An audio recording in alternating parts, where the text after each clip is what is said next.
Por centenas de anos, filósofos antigos e cientistas contemporâneos apontaram para a possibilidade integrante de que o livre-arbítrio é uma ilusão.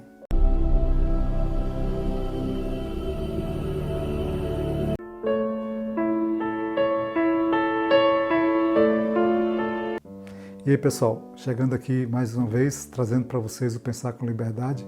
Espero que vocês estejam gostando aí dos roteiros que a gente tem apresentado, esses bate-papos, essas conversas. Claro que tem aquele de sua preferência, aquele que te chama mais atenção, aquele outro um pouco menos, mas a ideia é diversificar os temas, os assuntos, o livre pensar, né? Hoje a gente vai apresentar um tema também bastante complexo, controverso, que é o livre-arbítrio, né?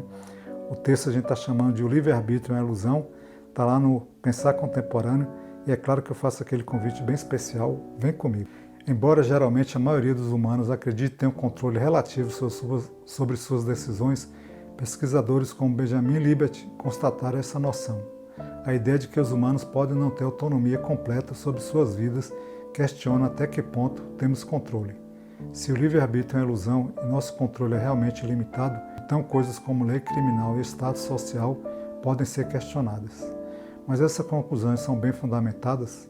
Para avançar nossa compreensão coletiva do livre-arbítrio, o Dr. Uri Maoz está liderando um projeto de pesquisa colaborativa que reúne neurocientistas e filósofos de todo o mundo. Uma exploração do livre-arbítrio. O que é livre-arbítrio realmente?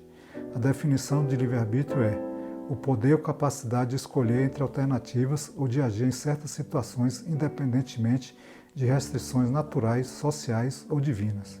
Em outras palavras, ter livre-arbítrio é ter controle indefinido sobre si mesmo e suas decisões.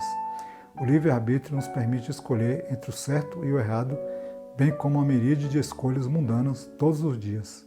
Ônibus ou bicicleta, sopa ou salada. O conceito de livre-arbítrio vem com a assunção da responsabilidade pelas próprias decisões, boas e más.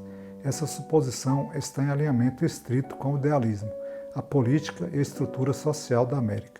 Os americanos têm controle sobre suas escolhas e, portanto, têm controle sobre seus resultados. Para aqueles que acreditam que o livre-arbítrio é uma ilusão, coisa como lei criminal, provisão de bem-estar e estado social podem estar fora de nosso controle. Sua postura levanta a questão: se não temos controle absoluto, podemos ser julgados absolutamente por nossas circunstâncias? O livre-arbítrio está na base de muitos dos nossos pilares sociais. Nosso sistema jurídico presume algum tipo de liberdade.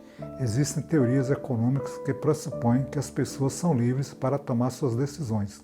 Por todas essas coisas, entender como somos livres, os limites de nossa liberdade, como é fácil manipular nossa liberdade e assim por diante, eu acho que é importante. A pesquisa de Maoz desafia as posições controversas sobre o livre-arbítrio que surgiram de nomes como Libet e Sans Harris, um conhecido autor e apresentador do podcast que declarou: o livre-arbítrio é uma ilusão. Nossas vontades simplesmente não são de nossa própria criação. A base para a ousada conclusão de Harris depende fortemente de experimentos conduzidos na década de 1980. Nesses experimentos, os participantes foram solicitados a realizar tarefas simples, como pressionar um botão ou flexionar o pulso, enquanto estavam sentados em frente a um cronômetro, com eletrodos de EEG monitorando a atividade cerebral presos às suas cabeças. Os participantes foram instruídos a anotar o momento em que tomaram consciência de sua decisão de se mover. O que os pesquisadores descobriram foi que os sinais de EEG foram identificados em média meio segundo antes que os participantes notassem sua consciência de sua decisão de se mover. Essa lacuna entre o sinal do cérebro e a consciência humana tornou-se conhecida como potencial de prontidão. Os pesquisadores acreditam que isso ajudou a provar que as decisões são tomadas primeiro no cérebro, antes que uma pessoa tome conhecimento de sua decisão. Interessante, né, pessoal? Então, a gente tem que, aqui no texto, dizendo que a maioria dos humanos acredita ter um controle relativo sobre suas decisões, né? A afirmação de que o livre-arbítrio é uma ilusão e nosso controle é realmente limitado, quer dizer, a gente tem a ilusão de que pode fazer as escolhas, mas isso é muito limitado.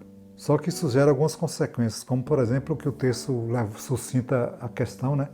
Que se a gente não tem livre-arbítrio, como é que fica a lei criminal e Estado social? Se eu não tinha outro jeito de agir, senão daquela forma. E a gente viu que livre-arbítrio é ter controle indefinido sobre si mesmo e suas decisões. Livre de fato, né? Aí, para aqueles que defendem o livre-arbítrio, ele traz consigo a responsabilidade pelas suas próprias decisões, né? E todo o sistema jurídico ele é baseado, pressupõe algum tipo de liberdade. A gente viu aqui aquele experimento, né, onde surgiu o fator potencial de prontidão, onde as decisões são tomadas primeiro no cérebro, antes que a pessoa tome conhecimento da sua decisão. Quer dizer, primeiro aparece aqui e depois a pessoa age, né?